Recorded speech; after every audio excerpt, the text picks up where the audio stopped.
Welcome to the new moon in Leo.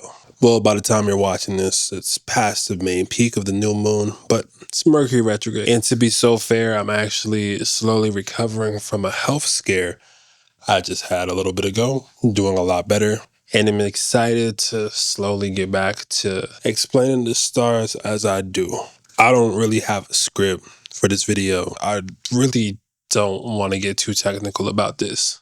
As a matter of fact, in the real essence of Leo, I really want to get down to the heart of things, right? Do you remember the feeling you would have whenever you would lose a tooth and you were told that the tooth fairy would come along in your sleep and leave you $1 or so for each tooth that you ended up losing? And I used to remember being so excited whenever I would lose one when I was a kid, because I would come up on that Arizona can iced tea the next day and feel like an absolute king. The reason why I'm mentioning this, like the tooth fairy, Santa Claus, the Easter bunny, these ideas or these figures that are supposed to show you that life is more mystical and magical than the mundane, that there's a grandeur beyond the order of what we see on our day-to-day. And at a certain point, all of these stories end up failing.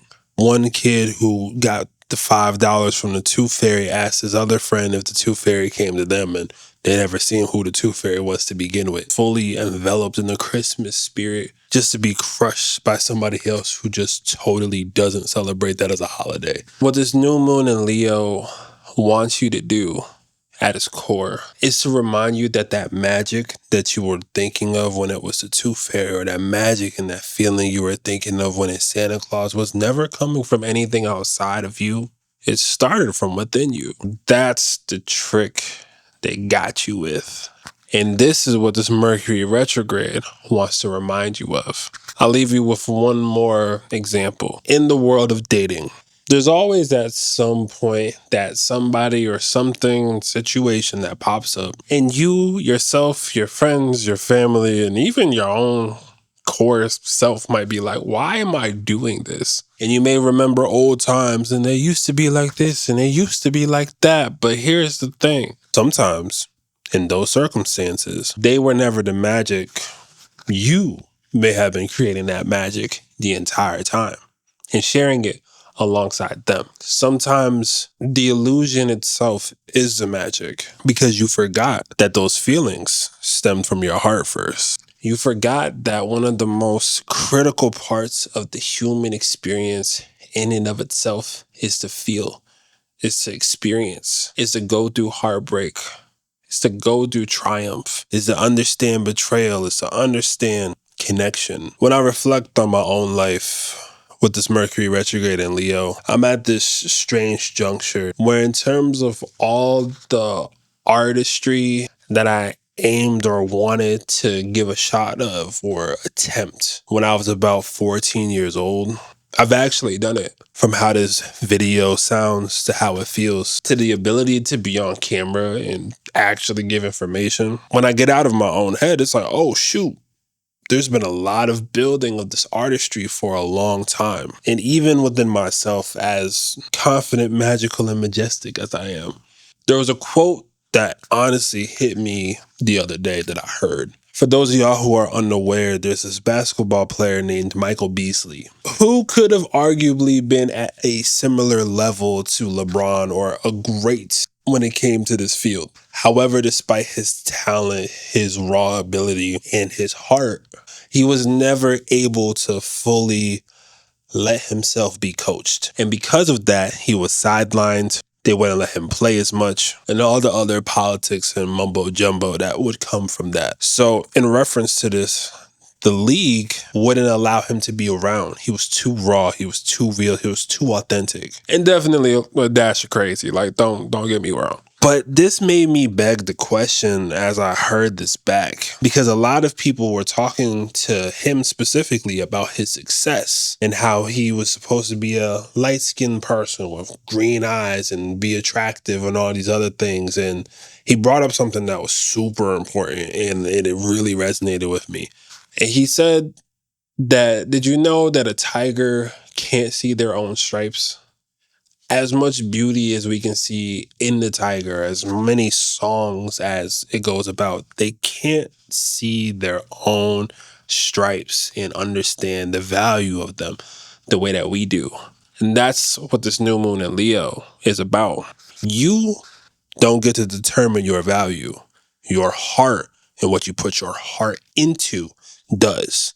This new moon in Leo isn't a let's shine on and everybody see me for what I do, as much as it's like, this is where my heart's at. This is how I feel. And this is who I'm going to be, because that's what makes me feel alive. Truthfully, I've adored every part of my journey thus far. In terms of being an astrologer, first and foremost, correction. As much as I am an astrologer, I am all things my heart reveals to me as I am shown it. The new moon in Leo with Mercury retrograde here opposing Pluto is making sure that you didn't get lost into the status quo. The tiger may not be able to recognize its own stripes, but you can look in the mirror and see yourself. But what self are you even seeing? I've seen people's reactions all across the board of like looking in the mirror. Actually, it's a big part of the work that I do now. It's interesting to see what part people resonate to. Some people look into the mirror looking for imperfections immediately. Some people look in the mirror and they're trying to find what it is that they like in that moment. And some people look in the mirror and they see nothing because they feel everything. And I feel when people are doing what is most correct for them, everyone else can know, see, and acknowledge it. And here's the thing. Deep down, no matter how unorthodox, by yourself, or rebellious you are, a part of you craves to be praised. And the other side of it is that's okay. Just make sure that you deliver with everything that you got to the capacity of what you have. I have not been having the best 2025. It's been just one thing after another. And myself being the strong friend, when I'm out and down for the count and not as consistent as I normally am, it's typically because the energy is really being like that. All of this to say, what greatness about yourself do you shy away from? And why don't you just declare it to the world? As a matter of fact, y'all can't see this right now, but I'm pausing right now because I don't want to say anything in this video that isn't actually coming from the heart. And that's the matter of what Leo season tries to teach you. There's a reason why Leo is associated with romance, with creativity, with joy, with pleasurable sex, specifically in terms of that. But what I'm saying, or technically not the point. My point is, now that I have your attention again, the fire of Leo is meant to show you that you were never meant to quell your passion. For me, it's the fact that I am magic. And I'm bridging the magic of old into the modern world. I'm using the tools of our future, the oldest science in the world, to explain to you how you can best utilize these ancient systems of change to create and form the life that your destiny has signed you up for. And so you can approach it with the curiosity of someone who knows they've already been chosen. So they ain't never gotta get chose. And also, slow it down. Don't let people make fucking demands on your magic in this 2025 and on. If you know what you got, and you've known the stories and narratives and you see the things in between, it's not because you're crazy. It's because it's being shown to you. Don't let people talk you out of your heart. And whenever we get too in here, whenever we get too much in the thought, whenever we keep wrapping our minds around a situation without feeling what it is that we need to do, be like the energy of Leo in that instance. Apologetically being led by the whispers that happen when you shut up. The voice and chatter don't have to matter. Anyway, it's good to have a good chuckle. It's always the perfect time to fall in love. And most importantly, don't forget that everyone is here to have their own shine. And everyone finds it in their own way.